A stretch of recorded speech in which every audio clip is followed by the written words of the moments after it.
Hello, I'm Kirsty Willman, COO at Rebalance Earth. And today on our podcast, I'll be joined by Rob Gardner, our co-founder and CEO. And we'll be talking about entrepreneurship, innovation, and leadership.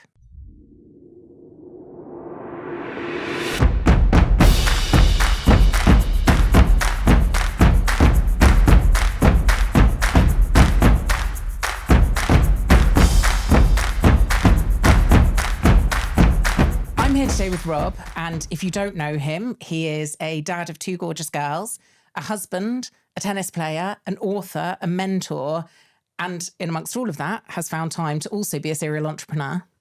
Hi, Rob. Hey, Kirsty. I want to take you back to 2006, to young Rob. You have been made director at Merrill Lynch, the youngest director they'd ever had. And you decided to leave and go and set up a new business. Talk me through why you did that. My mum and dad definitely thought I was crazy. You can imagine, right? Your son's got a great job in a great firm. Why on earth would you leave and start up a business with no money and no certainty? But I worked in the insurance and pension solutions group with Dawed Kanoti-Ahulu, who we founded Redington with. And we were advising pension funds on how to manage their risks, their asset risk and their liability risk. And the gap between those two was called the deficit, and that was impacting companies. And we'd found a better way to manage that risk. But we realized that the market perceived us to be conflicted because we were investment bankers. And we had this idea, what if we left and became an investment consultant that had a different way? And our view was that there was a way that you could manage that deficit volatility, control those risks, and pay your members. And what we said at the time is that we wanted to do to pensions what Jamie Oliver had done for school food. So he sort of changed the way people think about school dinners, and we wanted to reframe the way pension funds thought about managing their risks. You recorded a podcast with Lewis Pugh a month ago. You called him crazy during that episode. You've just said your parents thought you were crazy for leaving this secure job that you had at Merrill Lynch. So that was in 2006. 3 years ago, you did the same thing again. You had a big job at St. James's Place, and you left to co-found Rebalance Earth. So can you talk me through why you did that? Yeah, I mean, I think just to loop back to Redington, that kind of idea evolved into this idea about how can we help people feel confident and in control of their financial future.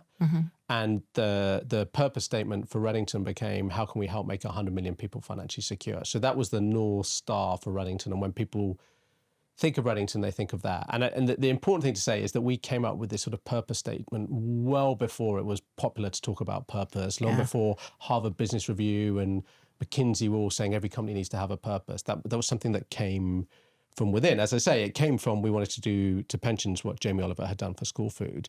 And so I've always had this kind of purpose.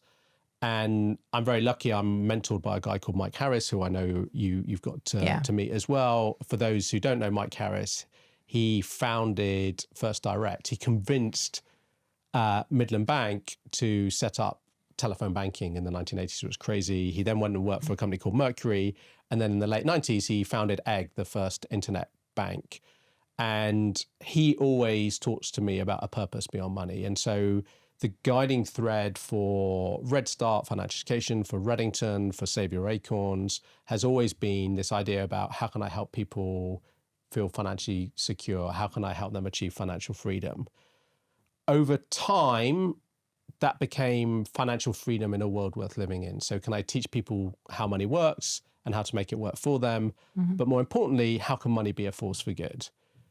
And it was at St. James's Place in exactly 4 years ago. I was at COP26 in Glasgow.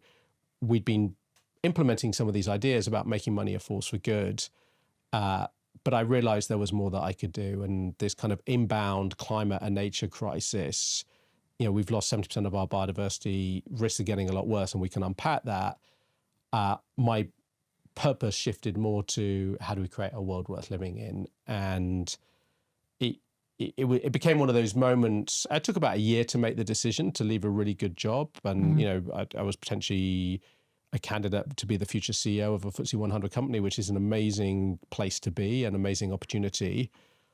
But I kind of, back to my two gorgeous girls, I kind of asked myself, 15 years from now when I'm, 55, will I look back and go, I knew then that what the world would look like in the next 15 years. And I wanted to be able to look myself in the mirror and say, did I do everything I could to try and reverse this kind of biodiversity loss, help address climate change, or at least help us adapt and prepare for what was going to happen. Whether I do anything or not doesn't really matter, because what matters is a kind of what Mike would say, a game worth playing, win, lose or draw. Yeah.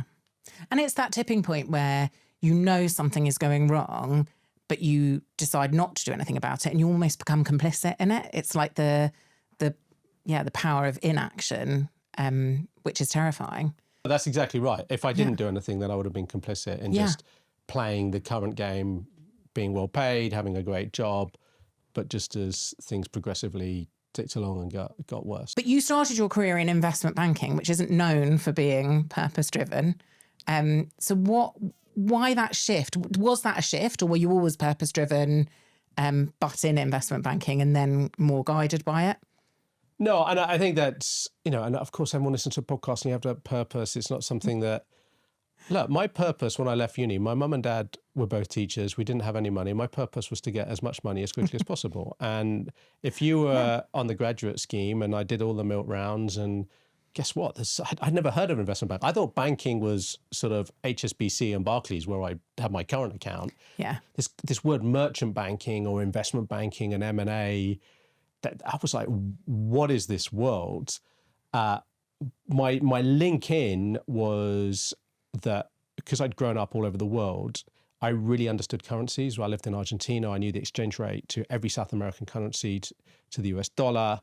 My first girlfriend, her dad owned Bureau de Change in the south of France. And so I used to go and work in it and physically change French francs into US dollars, into Deutschmarks. And so that was the world of foreign exchange.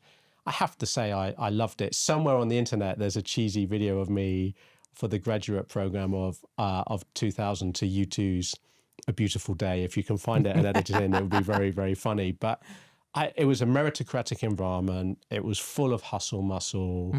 I was paid more in my first year as a graduate than I think my dad had ever earned as a teacher. I'm not saying that's right or wrong, but for the first 6 years of my career, it was incredible. And I worked my socks off. I remember in 2001, some of my two housemates, and we did the 2001 census, and I think I was working as much as the two of them put together. Yeah. But what that meant is you work for 2.5 years and you've done 5 years worth of work. Yeah. Your ability to price a derivative, to price a swap, to discount cash flows, to sell, you just learn it really, really quickly.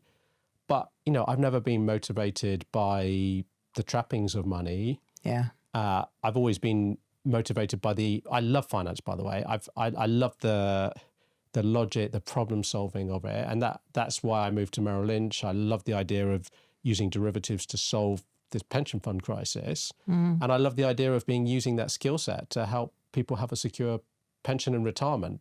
Yeah. And it was, so that sort of aha of purpose probably came about 6 years into my career. Yeah.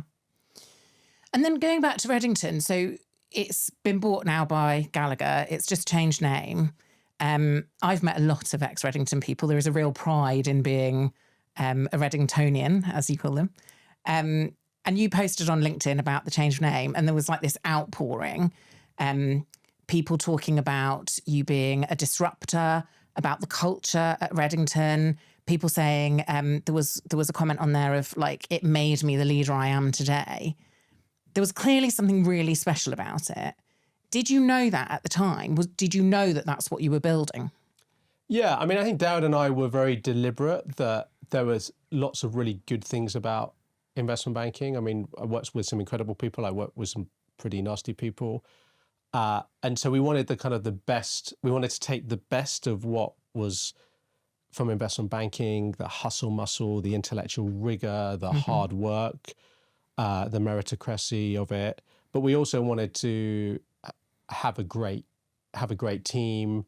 We didn't call it purpose driven then, but I think, just even the fact that we, in the early days, we always talked about, doing to pensions, what Jamie Oliver had done for school food, really guided us. And again, we didn't have the sort of science of teamwork, but we were really early on about getting the right people who are values aligned, who were purpose and mission aligned, but who also had that, I now call it hustle muscle, but it was, we had the early days of Redington was a lot of hustle. It was so hard, smart, hardworking, and fun. We had a lot of fun. Yeah. Yeah. Yeah. And in what you did at Redington and Red Start's the financial charity that you founded, and now with Rebalance Earth, you pick things that are really hard, that are systems change. It's not something new. It's a new, Redington was up against big established investment consultants with new ideas of how to manage pension scheme assets. You couldn't really scale up. You were going after the big boys from the start. Why do you always choose the hard thing? It's not like I set out to choose the hard thing. I have many ideas that I don't always execute on. I think you need to pick ideas that you can deliver. Obviously, Dowd and I, we didn't leave to set up a restaurant or something else. We set up to do what we were doing already in an investment bank, but in a different context. So if you go back, I've always stayed close to my critical skills. And I think that's important. But at the same time, I think it's important to look at a problem and go like, how can I tackle it? And I think that goes back to is this a game worth playing, win, lose, or draw? It was obvious to us back in 2006 that the way pension funds were managing their assets, not aligned with their liabilities, wasn't going to get the best outcome either for the members or for the companies who were sponsoring them. That was our big idea. That's a game worth playing, win, lose, or draw. And I think if you enter that mindset, which is very different from the mindset of banking, which is you play to win. Yeah. And playing to win changes your psychology. And, since then, people talk about this being the infinite game. The idea of Simon Sinek and the infinite game wasn't around back then. But if I sort of map back, it was the infinite game. Yeah. And obviously we didn't know the global financial crisis was coming. We knew that if it didn't work out at Redington, we could probably go back with the tails between our legs and get a job at Morgan Stanley or JP Morgan doing what we'd done. Yeah. Again, with Red Start, what's the worst that would happen that we teach children about money? That, we didn't get it to scale. There's no downside. Yeah. We taught some kids about money and all the rest, but what we've managed to pull off, which was always our theory of change, is get financial education on the primary school syllabus for 5 million people. That's game changing. Yeah, totally. That's really, really cool. And, at Rebalance Earth, we're trying to do something impossible. We're trying to do something that's never been done before, which is make nature an asset class, prove the companies will pay for nature because they want to and need to. And if we do that, crowd in capital, if we pull it off, it will be transformative. We can transform the future of Great Britain. That is cool. Yeah. But at the same time, if we don't make it, we can look ourselves in the mirror and say we gave it a really good go. Yeah, definitely. And I think, you've been with Rebalance Earth for a few years. I've been just over a year.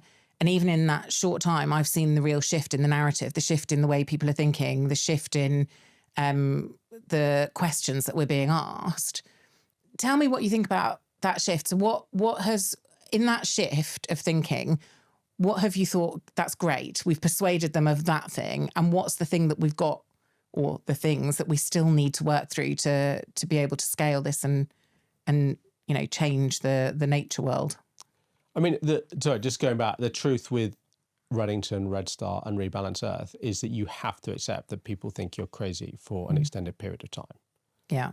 And that's... people might think I enjoy it. It's not a nice place. It's not a nice place to be. And I feel like crazy is a compliment to you, though. Like when people are saying you're crazy, I think people see it as they're complimenting you. Yeah. There's good crazy and bad crazy. You call me crazy, and I also have to clarify which crazy you're using. It can have mixed interpretations, but let's take the good one. Yeah, because you're thinking about. I remember in the early days of Redington, someone grabbed us and said, what, like, why are you doing what you're doing? Like, how are you going to take on those big firms? We had an office on the corner of Old Street called Mallow Street, which is another company named after that. I mean, the street stank of urine and cannabis. We're trying to get pension for, like, people are like, what are you guys doing? Yeah. And you're taking on these big established brands, and you do need crazy people to back you. So for Redington, that was a guy called Frank Chanella, who was the finance director of Royal Mail. And at the time, the Royal Mail's offices were just around the corner on Old Street. That was our first client. Yeah. And your first client is everything. And it takes someone to go, I'm going to hire Redington. I'm not going to hire Mercer or Watson Wyatt at the time or Bacon and Woodrow. I'm going to hire Redington. And like, who the hell are Redington? Yeah. That you need people like Frank to back you. The same happened with Rebalance Earth. Leandros, he was CIO at West Yorkshire Pension Fund, now CIO at the British Business Bank. Darren Ward, who's the head of alternatives. They have to see the crazy idea that we're trying to do in the same way that Frank Chanella saw that actually Redington was better than the established, better than hiring Barclays or JP Morgan to advise him, that we were the answer to his problem. And so Rebalance Earth has to do that. We managed to convince West Yorkshire to do that.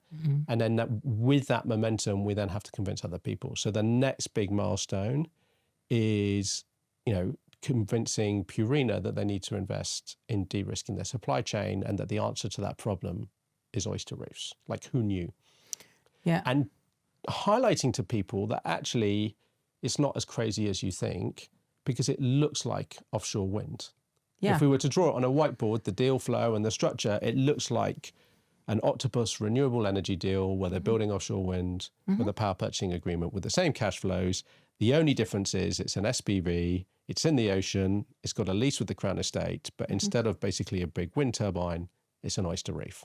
And instead of converting wind to electricity to money, we're restoring oysters, cleaning water, restoring biodiversity, and converting that to cash.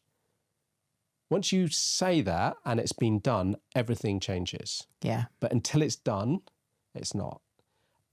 What you then need to do is get more investors. Who's the next West Yorkshire Pension Fund who backs your idea?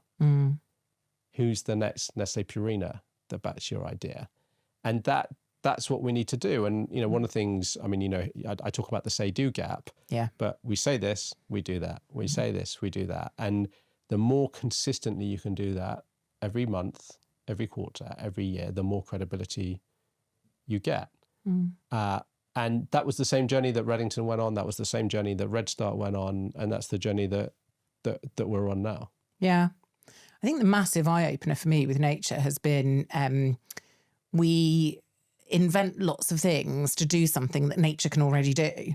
And when you say to people, let's do that with nature, an oyster reef can purify the water, it's almost like unbelievable. But that's the natural thing. That's what was there for years doing this. It just, the eye-opener is if you can shift how people are thinking about it, if there is a value in that service, you would pay for that service if it was coming from a machine. But when it's coming from an oyster, that's alien to people to pay for. And I think the more that the examples of that utility, how can you use that ecosystem service, just really help to create that value, which is really important. Yeah, that's exactly right. We're reframing 4 billion-year-old technology and pointing out the obvious, that it's here. We just need to let it restore and grow. And there's free energy from the sun, and there's water, and there's nutrients. Just let nature do its thing. Yeah. And as you say, it does it better than many of the things that we build. But that's the magic, right? That's the magic trick. It's connecting that world with the world of finance, and actually connecting that. And that's at the heart of our mission. Like, if we do that, that's how we make nature an investable asset class. And if we do that, that's how we unlock billions and billions of pounds to invest in nature. And if we do that, we can restore nature at scale. Yeah. I think it's almost, sometimes it's so obvious, it's overlooked. And once you start thinking about it, then it's completely logical. Everything we're doing is completely logical. I was talking to another ex-Redingtonian yesterday, who I told you earlier passed on his best wishes. And he asked me, does Rob still have boundless energy? And I said, yes, he does. Where does your energy and drive come from? The secret is purpose, actually. I think that is what I realized, is that if, and you've got kids, I've got kids, you think about motivation. How do you get your kids to do homework or go running or play netball or do tennis? But intrinsically, there's stuff that I can do. No one needs to motivate me. There's other stuff like doing my tax return that I need the motivation that if I don't do it, I'll be in real trouble to get me to do it. And that was what I did realize, is that if you can find your purpose, it is like, without sounding cuckoo, it is like a superpower. Yeah. And I think, a lot of people my age, incredibly successful career-wise, financially, haven't found that purpose and feel lacking in energy. Yeah. And, if I'm honest, in my previous job, I felt that it was sucking the energy out of me. Whereas I feel the job that I do today, no matter how hard it is, no matter how many no's, 8 times out of 10, it gives me energy. Yeah. And that's the difference. Whereas my previous job was probably the other way around. It was probably only 3 out of 10. So to people who are earlier on in their career, who are listening to this and thinking, that sounds amazing, but I haven't found my purpose, what would your advice be to them to help them find that purpose? Yeah, I'd love to say that you can sort of sit down and get a spreadsheet out and do a for and against column. This is something I've been working on for 25 years. I think I stumbled upon it with Dawid and Redington. And then I suppose the science of purpose came out behind that and sort of doubled down. But if as a starter for 10 is, I think it depends how old you are. I think if you're younger, it's okay to go out and want to get a good job and get paid. That's okay. That can be your purpose. For me, financial freedom was my purpose. I wanted to be able to go on a nice holiday and afford it. I wanted to, that was important to me. I didn't want to be dependent on someone else for money. That was my purpose. And it got me so far. There's this concept in Japan called Ikigai. And about 10 years ago, I first came across it and I started mapping what I'd done to it. And actually it was really helpful because it helped me decide what I should stop doing. And so for those of you not familiar with it, it's kind of your reason for being, your purpose. And imagine a Venn diagram with kind of 4 overlapping things. There's what you get paid for. There's what you're good at. There's what you love. And there's what the world needs. So if those 4 overlap, and in the middle of that Venn diagram, that is bullseye, that's Ikigai. And so I literally got my career out, and my first job was Deutsche Bank. I was good at it, and I got well paid. But the world didn't need it. Yeah, I'm sure Deutsche Bank would like to tell you the world needs it, but I didn't feel it needed it. And after a while, I didn't love it. Yeah, the adrenaline after time but in the beginning, I loved it. So I could plot that. Same with Merrill Lynch. Redington, did the world need it? Yeah, we were trying to solve this big problem. We were trying to solve this problem that assets and liabilities at the time, the pension protection fund had only just been set up. Companies were going bust and pensioners were losing their money. And we thought we could help fix this problem. And I loved it. So Redington was in the middle. Red Start, I was good at it. Yeah. Well, actually, in the beginning, I wasn't good at it, actually. Like, what did I know about financial education? Now, 12, 13 years later, I am. I loved it. When I teach kids about money, the hair stands on the back of my neck. Actually, tomorrow, I'm going down to a primary school to in a very deprived part of the UK to give a talk and to be interviewed by the kids. It just makes the hairs on the back of my neck stand up. But it's a charity. You don't get paid for it. Yeah.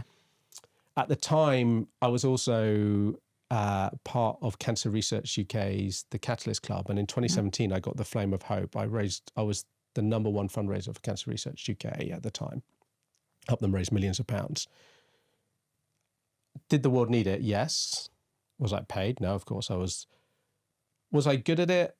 what do I know about cancer? I was good at fundraising. Did I love it? No, that doesn't. I think, cancer is but it gave me real clarity that in my charitable space, I want to focus on financial education and not that. And right now, when I give, I really focus with where I give my money. Yeah. That was before I used to give to lots of charities, and people would ask, and you just do like 25, 50 quid here. And I was like, well, actually, what if I consolidated all that and I just really focused on that? And so the first book I wrote, Save Your Acorns, and the second book I wrote, the proceeds of those books go to Red Star. Yeah. So you start to build a flywheel. I then went to SJP and then I moved out of my Ikigai. I was good at it. I was well paid. I was trying to put my purpose on it. And I think, in my investment team, we had that purpose, but it wasn't the purpose of the organization. And it's not right for me to impose my purpose onto a FTSE 100 company. Whereas at Rebalance Earth, Waleed and I shared that same purpose. And so I've now moved back to that center of gravity. So my advice would be Google Ikigai, print it off, and map your career on there. And not just your work, stuff that you do. I don't know, you might be in a choir. My dad is the group treasurer at his local tennis club. That gives him Ikigai, right? Yeah. He works for free. He plays tennis, but he gives back and he loves it. And I'm sure he'll live longer because of that. Yeah. Because that gives you purpose. So don't just think it might be you're the PTA, it might be that whatever it is, your reading club, but go, do I love it? Yeah. Does it make the world better? Do I get paid for it? And am I good at it? And that goes back to when you asked me earlier. There are lots of ideas that I have, but I'm not good at it. Yeah. And I'm not going to pursue it. So I wouldn't try and force yourself, but map where are you now? And then sort of experiment and go, maybe I can join a charity board or not. That kind of takes me closer to, and maybe I build up my purpose by combining more than one thing. I think there's also an element of being honest with yourself, and at different times, different things matter, but you can't make yourself long-term happy with something that just doesn't sit right. And so there were times when, I don't know, when I had children, the purpose was about making sure that I had stability and security and that I could be there for them as much as I could. And purpose shifts over time and your values shift over time. And if you're aligning yourself, then it's much easier to be happy with what you're doing, even when it's really hard. So I think you need to then map that with what Tony Robbins calls your 6 needs. And your 6 needs are certainty and uncertainty. So actually uncertainty is why people gamble. It's why people have affairs. It's why it's nice to go on holiday and go somewhere else. Certainty is I want my home. I want my duvet. I like my job. And we have this battle between certainty and uncertainty. In the beginning, I wanted to go and earn money and get paid well. That's okay. Yeah. That's really good. I'm really honest about that. I loved being a young investment banker, being well paid, being picked up in a nice car and flying business class and staying in a nice hotel. And it was for a number of years. It was brilliant. Yeah. The second thing though is, and you don't need to have all of these, but people like to feel like they belong to something. Yeah. People like to feel that they're growing. And so, my wife is a psychotherapist. That's a very lonely job. People like to feel like part of a team, right? Yeah. It's why I like coming to work, because I like being around people. I buzz off people. It's why people join a football club or a tennis club or a choir or go to church. I love to learn. Yeah. Like just learning makes me, I don't need to sign up to a course. And by the way, it's different for all people, but you need to think about where are you getting this or not getting this.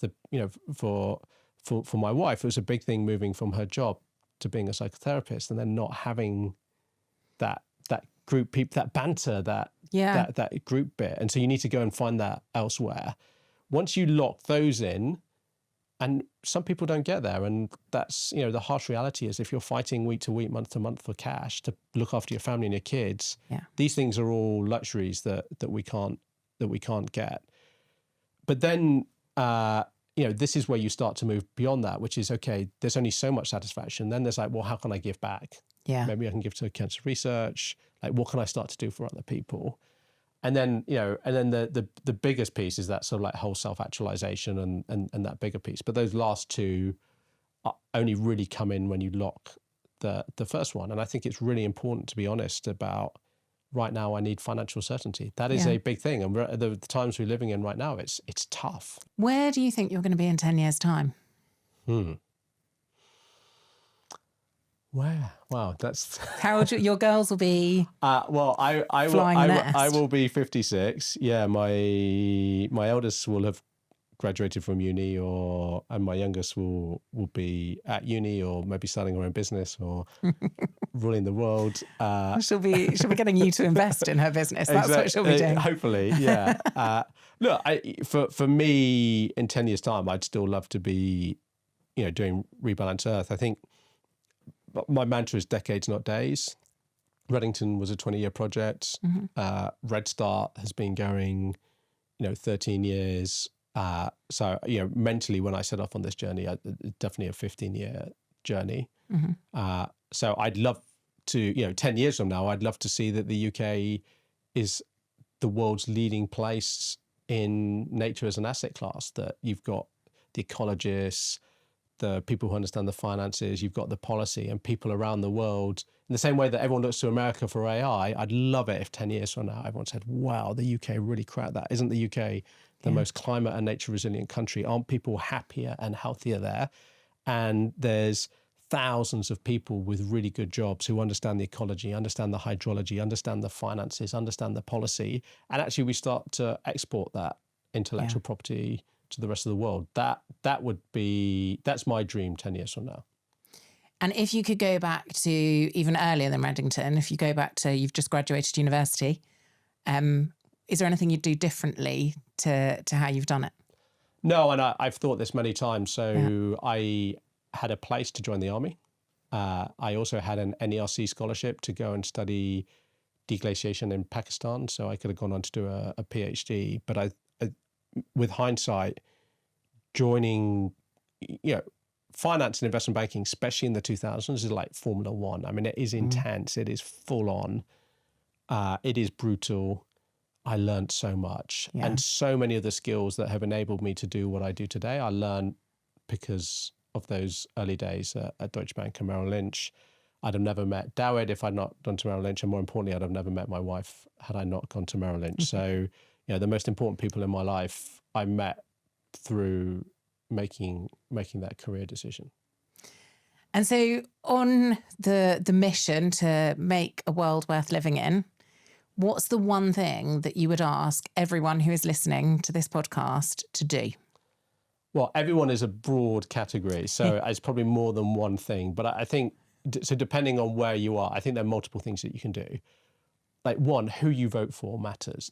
Don't and I'm not even talking about general election, even a local level, your councillor or the rest. If there's something not right in your council, vote for it. Ealing now have beavers stopping flood protection. Lobby your councillor and say, we want some beavers to reduce our flooding. Two, where you earn your money matters.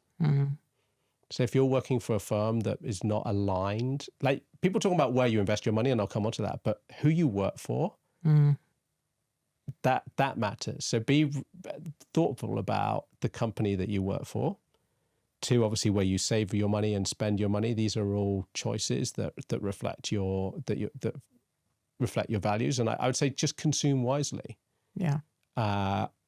Where you invest your money can really matter. This was something that when I was at SJP, the power of making your money a force for good to kind of help solve these issues is really powerful. So pick up the phone, check out your pension. Where's it invested? Actually, here in the UK and in Netherlands and in the Scandi country, I think we do this really well. But engage with your pension and think of your pension as a secret weapon that can actually that can make a difference. I always think though, because it feels like if I move my pension into something that aligns with my values, that's great and I feel good, but it's a tiny number. And the amazing thing is, like, the weight of capital that is sitting in all these individual pensions, like if we all made that move, it would be huge. And it's sort of forgetting about, it feels too small, it's not worth doing, and going, well, if everyone did it, if I contribute to that movement, it's still worth doing. 100%. Every £5 matters. It compounds up. That £5 is invested, and there's probably £1 billion being invested every month into that pension fund. That becomes £100 billion. That's invested across £100 trillion system. So it's hard to think that your £5, your £50 can make such a big number. And actually, more importantly, as you invest, you're investing for the next 50 years. Yeah. So the impact you can have over time really does matter. And I'm a big believer in the power of pension fund capitalism to reshape the world, hopefully for the better. Yeah. And then finally, where you give, and give can be money, like charities. You know, I support all the usual, environmental charities, as well as sort of Red Start, and now Money Ready here in the UK. But also where you give your time, right? You can volunteer. You know, many people at Rebalance Earth do beach cleaning, or, you know, river pickup, you know, stuff that you can do for your community. So that, the one thing you can do is have agency. Excellent advice. I've really enjoyed our conversation. Thank you very much. Thank you, Kirsty. Thank you for listening to the Rebalance Earth podcast today. If you've enjoyed it, why not give it a like, share with someone else who might enjoy it, and don't forget to subscribe.